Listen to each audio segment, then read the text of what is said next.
Today's Morphin Network video is brought to you by Karson's Korner. Karson's Korner is a black LGBTQ owned small business. They sell merchandise and apparel on pop culture franchises. These franchises include King of the Hill, Dragon Ball, Sailor Moon, and of course most importantly, Power Rangers. If you're interested in getting their amazing merch, be sure to check them out at www.carsonscorner.com.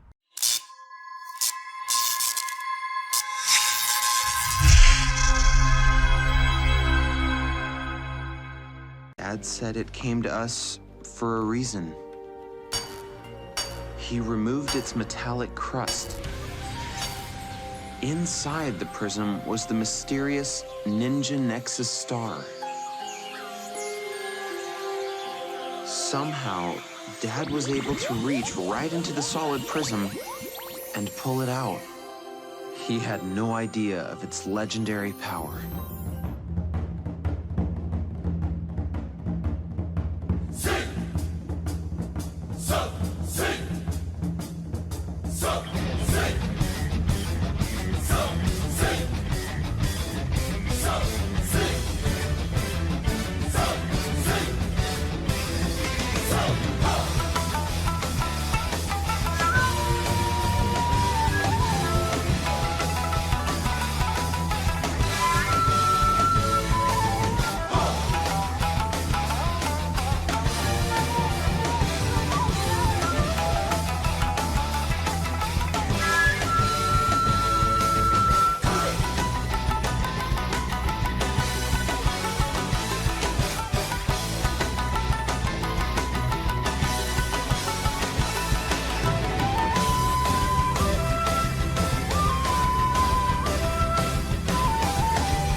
Mr. Edward, how are you doing, sir? I'm very well, thank you. It's a pretty grey evening here in Auckland, but nice to be with you guys. Awesome. And yes, it is late here in the US, but heck, no one sleeps here, so it's okay. And our first... What time is it over there now? Here in LA, it's legit 9:56 p.m., while on the East Coast it's like 1 a.m. or something. Yeah. Oh, wow. Okay, cool. Awesome. But to be fair, it's spring break. So who is asleep during spring break at this point? Nice, yeah. That's your big holiday, isn't it? It's kicking in. Mm-hmm. Yeah, and people tend to make some silly mistakes during spring break, but it is what it is. So hello to the 10 people that are still awake. Welcome to a very special interview of the first Red Ninja Steel Ranger, and yes, he was the dad of the Red Ninja Steel and Gold Ninja Steel Ranger, and Thor from Overdrive. You guys remember that episode? Mike Edward, how are you doing, sir? I'm very well, very well. Awesome. So yeah, I mean, let's get this interview started. So Mike, how did you start with acting? How did I start with acting? Back at school, I was 15, and I was at the hostel at a school in Auckland called Auckland Grammar, which is a boys-only school, and I wanted to. Basically, I had a crush on a girl that I knew was going to be in the show. So I thought if I built the set, I'd get to interact with this other school this girls' school that we do the show with. So I went and said, I want to build the set. And the teacher said, oh no, you're going to have to audition. And even people that build the set have to audition. So I was like, okay, cool. And I auditioned, and I ended up getting in the show and getting a really good part. And I think Sally Carter never even looked at me once, so that never happened, but I ended up acting for the rest of my life, so there you go. Hey, like whatever it takes to get the role, and heck, I mean, same thing. So for you would-be actors who are in high school, if you see the girl of your dreams, get into that acting class, get into that theater class. Yeah, and you'll never get the girl. In the words of Eminem, you only get one shot. Yeah. No, but acting, I've always loved acting. I remember seeing actors do stuff when I was like 8 and just thinking it was magical. And like even before that, when I was younger, 8 and younger, I lived in an imaginary world, running around in tights, pretending to be Peter Pan. So like not much has changed, you know. The tights just swapped to red spandex for Power Rangers. Definitely. Well, speaking of red spandex, so Mike, you were the first Red Ninja Steel Ranger, Dane Romero, and you were also the God of Thunder, Thor, in Power Rangers Overdrive. So my question to you is, can you tell us the audition process for both Power Rangers Operation Overdrive and Power Rangers Ninja Steel?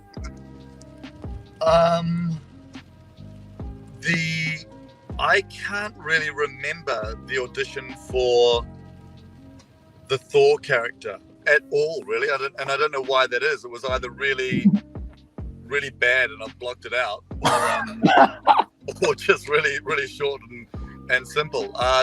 Dane, I remember quite well because I really wanted the part.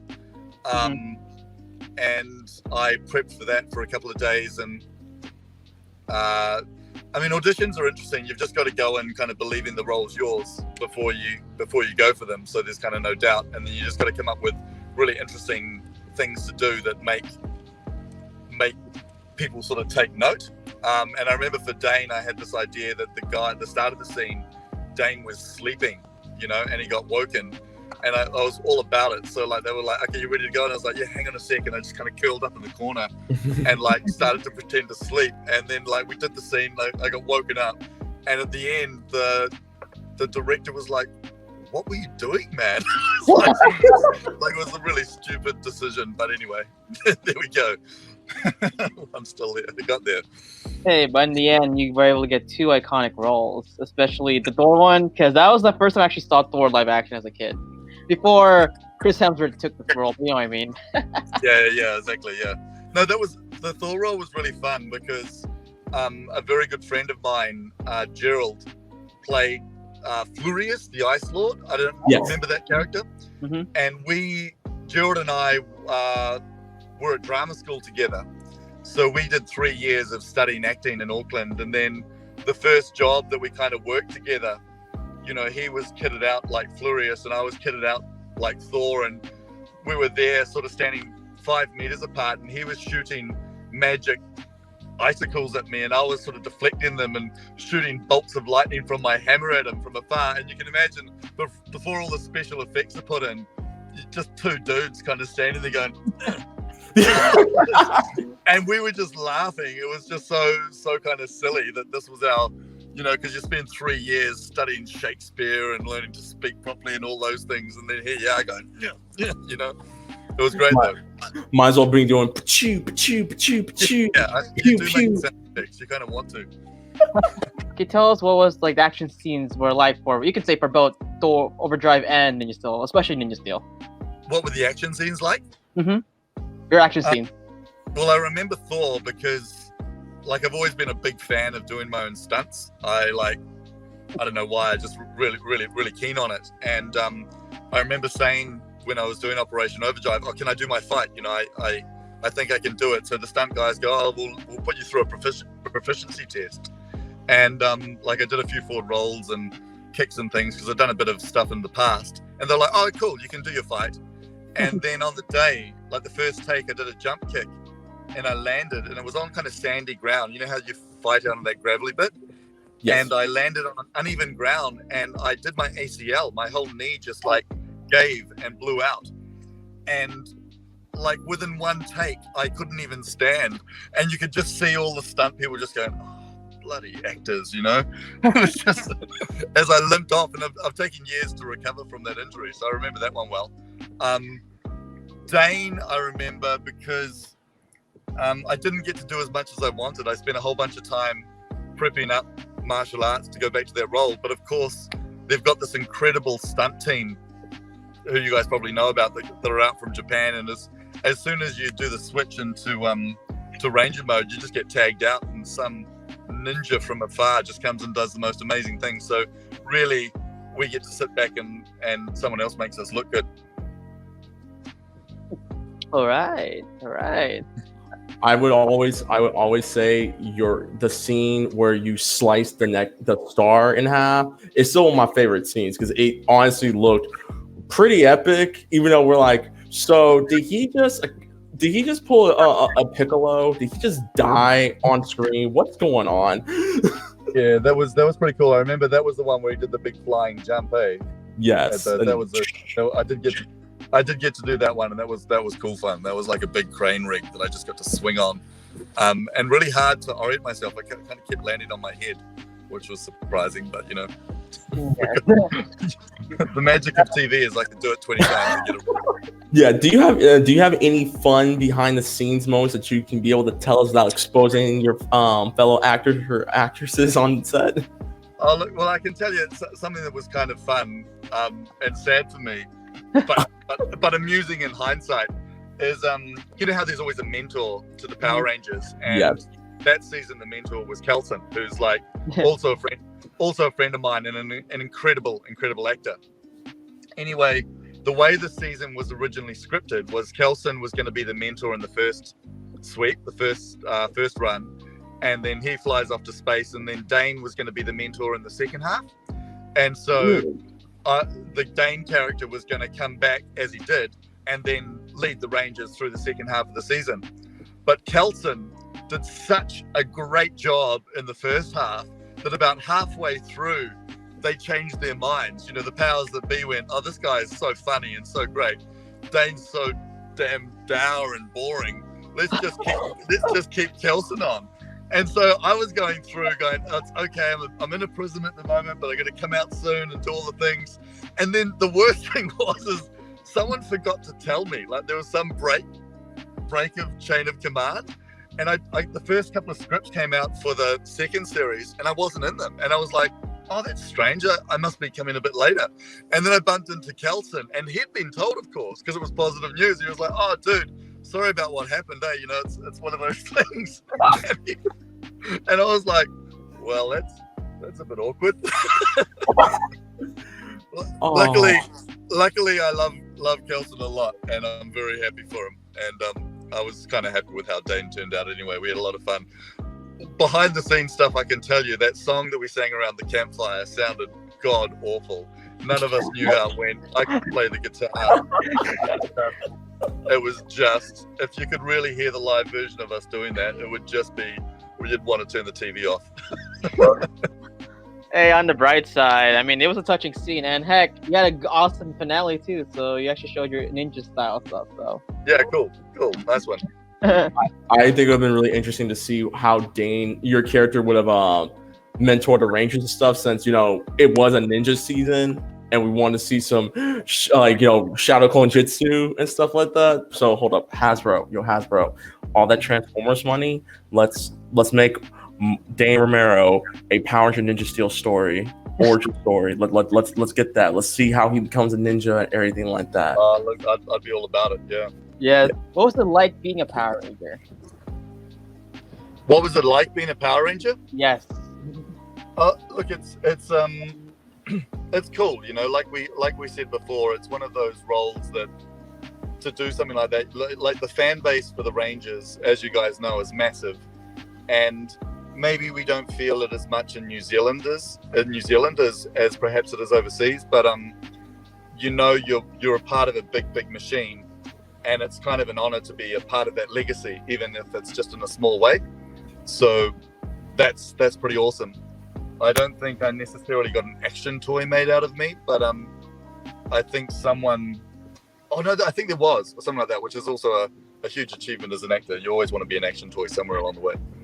I'm actually going to search you up right now. So, Leo, while you're asking the next question, I'm actually going to check if he has his toy. So, can you tell us a little bit about your circus theater company, Dust Palace? Yeah, absolutely. Dust Palace was started about a decade ago with my partner Eve, and she was a circus performer, and I just kind of had a crush on her. So I was like all about No, it's all about girls, eh? So I just kind of I was really into working with her and doing circus, and I couldn't do much, but I was relatively strong, so I could lift her. And then we started making these shows, and she's also a very, very good actor. So we had this idea about doing circus with narrative, and so we started making these shows that weren't just like gratuitous circus, but like trying to tell stories. And it really found a chord with people, and we'd take these little shows places and they would sell out. And then after a while we were like, oh, we need somewhere to train.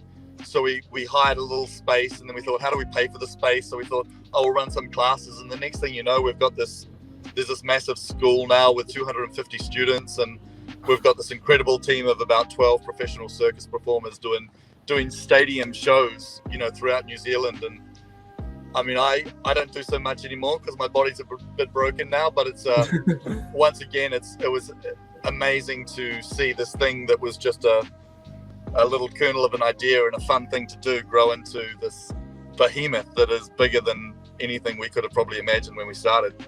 Mike, aside from Power Rangers, you were part of probably one of the biggest TV shows to come out in the early 2010s, and that was Spartacus. Can you tell us more about your experience while being on the set of Spartacus? How G-rated do I have to be in this interview? Go nuts. By the way, it's legit late night. Go nuts. It's okay. Well, we're after dark here, so it's all good. Yeah, okay, that's cool. Well, obviously the character I got cast as was this guy with this massive cock, and I remember getting the role and being told this, and the first thing I kind of said was, hey, look, well, it's because I knew there was lots of nudity on Spartacus, and I said, well, it's not that I'm embarrassed of what's going on, but I don't necessarily know if I can fulfill this to maybe what's scripted. And they were like, oh, look, no, it's all good. We're gonna put one on, we're gonna put one on.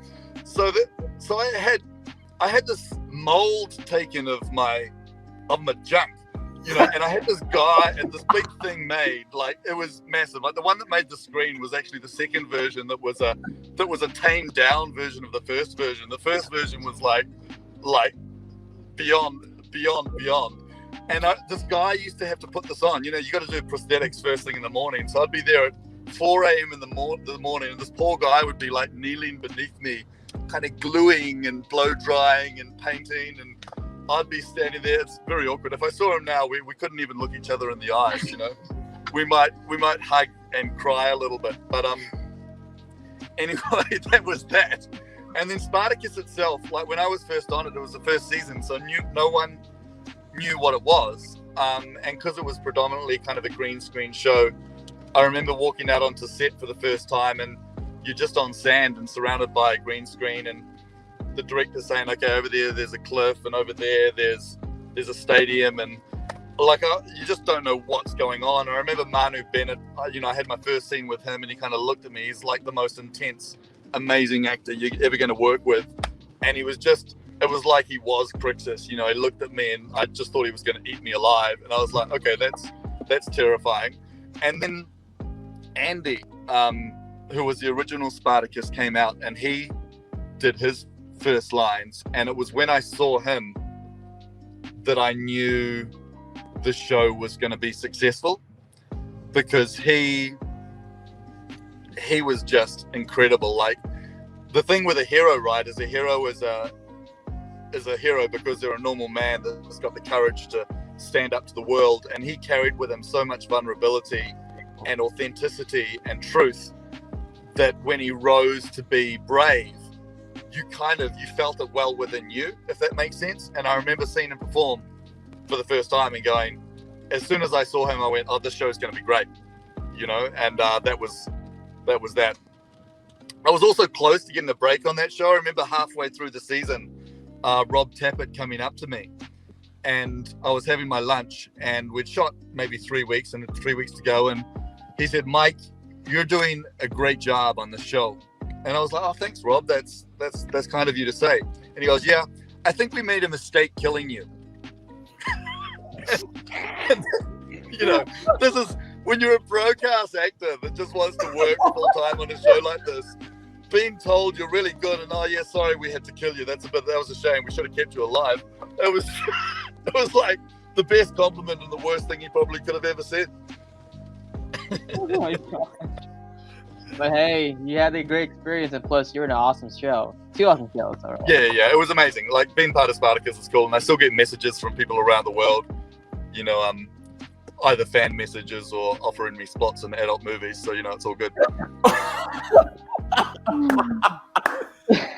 Yeah. Oh my gosh. Actually, another good show. It's called Legend of Seeker. What was your What was your experience filming in that awesome show? I think at the time I wanted a better role than I had. So I was a bit salty about being just someone's lieutenant, And I remember going in, I was working with Owen Black, who was the guy that was in charge of that episode, and I think I actually wanted his role. And and it kind of came across in the scene. And I remember Mark Beasley, the director, when this guy was giving me instructions, going, Mike, I think I just need you to be more of a soldier, Don't kind of stand up to him. And I remember just going, no, I'm more powerful than this guy, so I played it all wrong. It was a bit of a shame, but that was a great show to work on as well. Like it was, once again, didn't get much push in New Zealand, but around the world, people really liked that show. Definitely. Leo, you have the next question? Do you have any inspiring advice to any would-be actors and actresses who are trying to break into this industry? Yeah, 100%. The biggest thing I'd say to my younger self and any young actor is find your own authenticity. Find out who you are and what it is that makes you you, because that is the thing that no one else can do. And it's hard in this world because we look outwards and we see other people and other actors and we go, I want to be that, or I want to do that. And if we're constantly putting the answers with someone else, we'll never sit in ourselves. And I think I really started working well as an actor was when I went, you know what, I'm not that and I'm not that. I'm nervous, I'm afraid, but I'm brave enough to stand in front of you as me. And as soon as I owned who I was, I started getting work. So if I'd have done that maybe 15 years before, I might have had a different career than I had. But like as a young actor, the best thing you can do is just be really honest, because people don't want to see people pretending. Like people pretend every day in normal life anyway. And acting's weird because people think you're playing characters, but the truth is good acting is not playing a character, but exposing a truthful human side of yourself that most people are blocking in day-to-day life. And that's why it's beautiful to watch a good actor, because they're being brave enough to reveal a truth. Right on. So my final question for you before we go to the fans, Mike, is do you have any upcoming projects that you could tell us? Well, of course with NDAs, but only if you could tell us. Yeah, no problem. I'm currently working with my other son, Geordie Webber.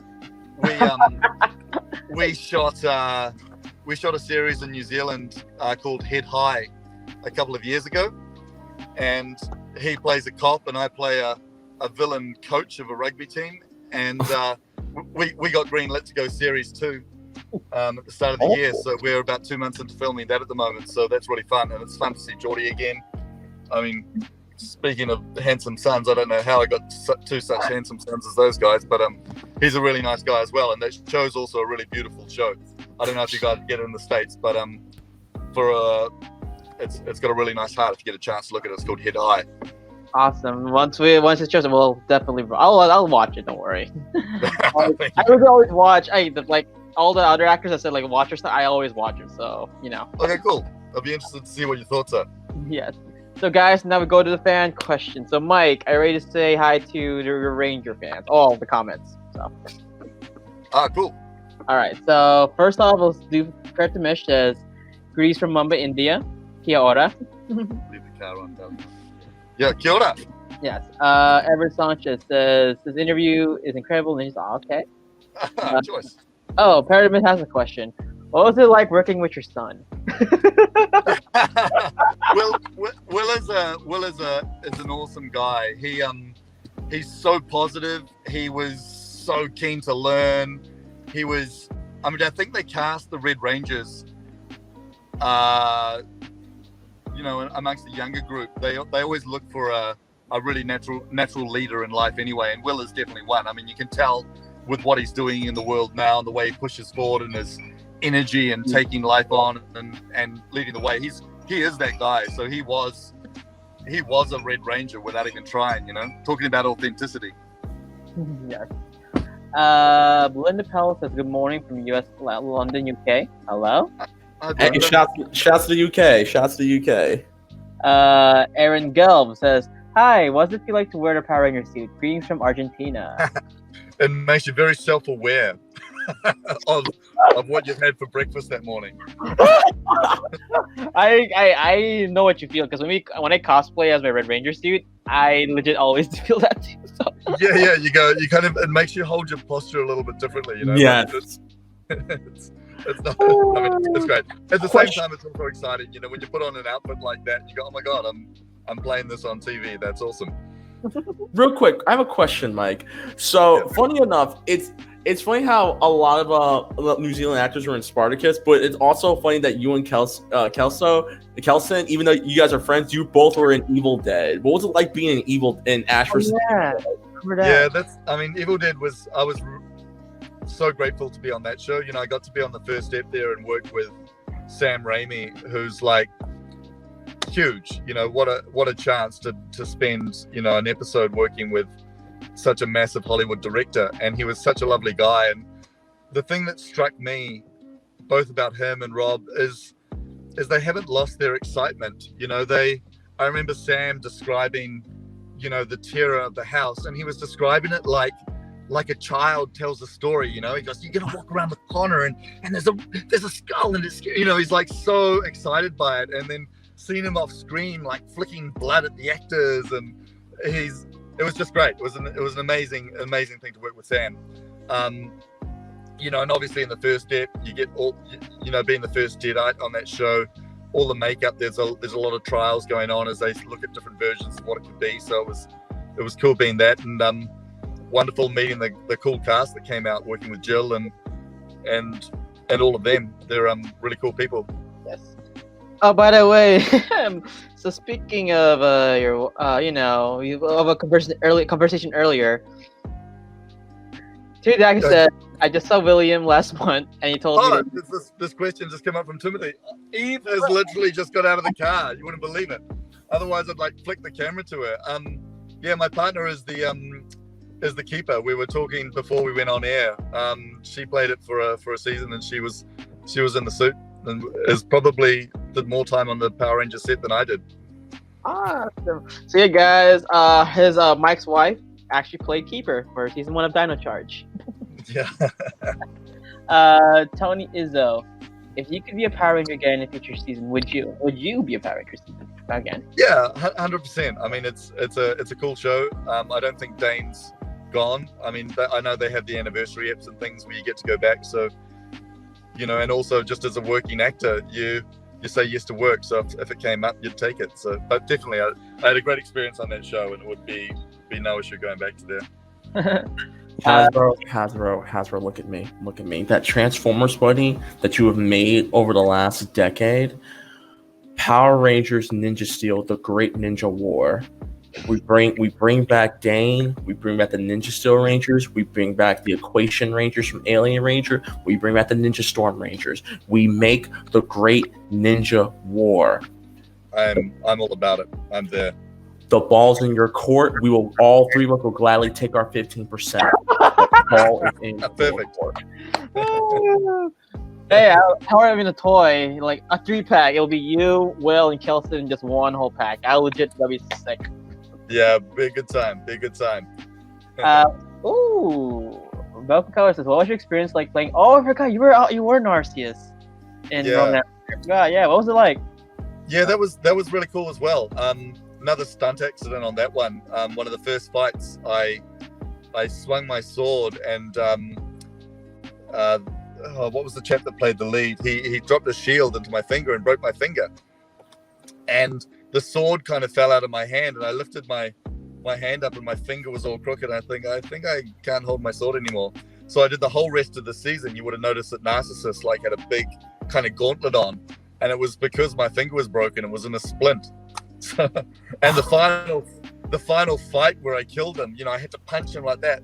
Man, I was in so much pain just swinging my hand through the air at speed. So all the grimacing I was doing as I was hitting him was legit real. Wow, I did not know that. I gotta rewatch that episode now. Yeah, Narcissus was a cool character. He was not dissimilar from Segovax in terms of like a hero from the past that kind of had done his time. Do you know what I mean? Yeah. Yes. Oh, Welcome says, I love that you shared a scene with Stephen Butterworth because I got interviewed last week. Oh yeah, we had Stephen here last week, so forgot yours. Oh, so good. Yeah, Stephen's a really good friend of mine. He was the trader in Spartacus that sold Segovax at the thing. If you ever go back and watch that, that's Stephen Butterworth selling me. And we've done a couple of shows together. We've done Chicago. We did a big run of Chicago and Auckland with Lucy Lawless, and Stephen and I just played poker backstage all season. And we also recently did the Pop-Up Globe here in Auckland, not together but in different shows. He's a great actor, Stephen. Paradigm is asking, what do you think that Dane Romero will be up to right now, or what is he currently up to in the current? Yeah, man, he'd be like making ninja stars, and his boys would be, what would his boys be now? Mid-20s, so he'd probably still be training them. Yeah. I mean, technically, what it came out 2018? Yeah, it came out 2018. So, yeah. I think. I mean, the thing is with people that do martial arts, like really properly, like ninjas or warrior monks, it's a lifetime pursuit, right? They always are pushing themselves, always getting better. They move towards sort of freaky stuff, meditation and things where they balance on fingertips and stuff. I reckon Dane would be all about that. So Hasbro. Once again, we need the Dane Romero, the Art of Bushido, Power Rangers. We need like Bushido ninja training, the art of ninjutsu. We need that. Hasbro, once again, balls in your court. That Transformers money. Let's start making spin-offs, Power Rangers. Let's start making spin-offs. Yeah. I'm all about it. Another thing is we should come to a con here in the US, because it would be cool. You, Will, and Kelson in one building. That would be sick. Yeah. I've never done a Comic-Con before, and I'd love to do one at some point. So yeah, definitely when the borders open, just let me know. I'll be there. Yeah. So Scott Zillner, Morphicon founder, he wants to come. Also, Mike Bioni. You always have Will in your shows. There we go. Come on, bring his dad. Bring his dad. He can put me up on his couch. Ranger Stop, Morphicon. Let's do it. Let's get Mike Edwards in there, bro. Come on now. Yeah, let's get the 3 Red Ninja Steel Rangers. That'll be sick. I will actually. Yeah. The big 3, the good fellas. Let's go. As far as back as I remember, I always wanted to be a Ninja Ranger. There you go. Johnny Carter says, "Hey Mike, you did a great job playing Dane Romero and Power Rangers Steel." Mike from your friend Johnny Carter. Oh, okay. Oh, cool. Thanks, Johnny. Nice one. Let's see. Oh, okay. This is a good one. If you were able to stay as a season regular for part 2, what new skills would you teach your Rangers that only the greatest ninja could teach? I had a friend called Dan, and this is real life. He was a martial artist, and he trained all the time.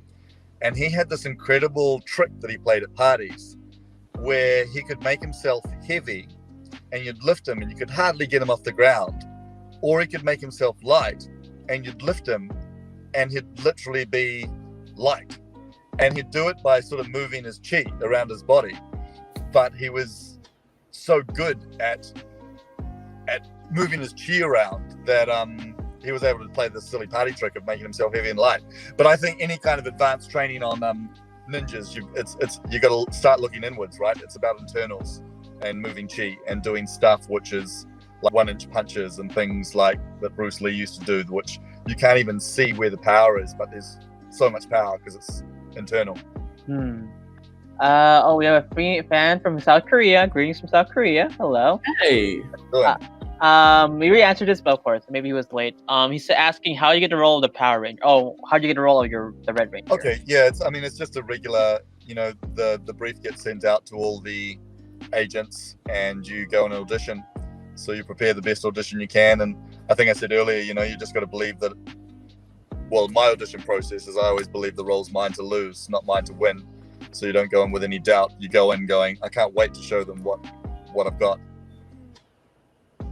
All right. So we'll do this last question. Have you ever watched your Sentai counterpart? You actually do have a Sentai counterpart. No, I haven't. Who explain the counterpart?